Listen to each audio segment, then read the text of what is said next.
ampa me da bia me hia me ba ma video so ase ba ma me nka mo bia nti nyese me betena ha adwamanum abọ me ho bia asafo hin ana se maba prezi eye NPP aban. But let me tell you, in the history of the Fourth Republic of this country, no government aban bia ni ho e ka sa Ghana kabi mame nka bi aban ya e ba so from 92 ebesi mpremprem aban bia ni ho no mo a e ba ne say road infrastructure yenyi akwan wa ye akwan ho adwuma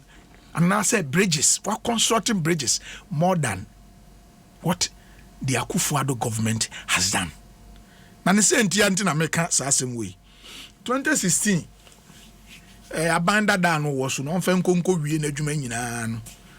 e bae no o hwe the size of your road network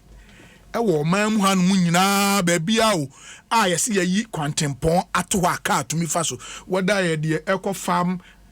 farms, whether the eco main road to economic centers, whatever it is, okay, can you na bomu na adiosun watwe ene hanan ne baako 78,401 ya kwantimpon wo man mu nyina no at that time. Now hwa yesi wo pese wo hu se at that time no ekwan dodo ana ye fa ne se betumi wo betumi de osa asubo akase ekwan we de eye good you can say good wa na chese no de ya gusu kotal ye good utumi a travel fast or more trouble you gusu there's a black material on it into case we de ya gusu o hwa na chese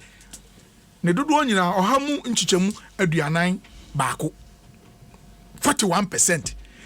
out of the 78,000 na na ye kwan a good wo memwa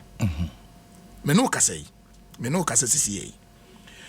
Akwantempon last year ya kwantempon dodo a yeyi aka ho aban bai baby ananka kwan ni ho esese yeyi bikoto na tumi ye motrabo amanfo tumi drive car free efam ko it might not necessarily be say kwan a yegusu kotal oye but we have created the access engineered road we call it an engineered road yeyi okwan nyina na me no kasa yi sa kwantempon no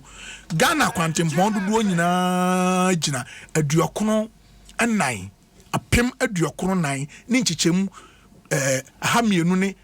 echire miensa 94,203,000 kilometers of road network ya kwantempon wo Ghana ha bia ne dodo no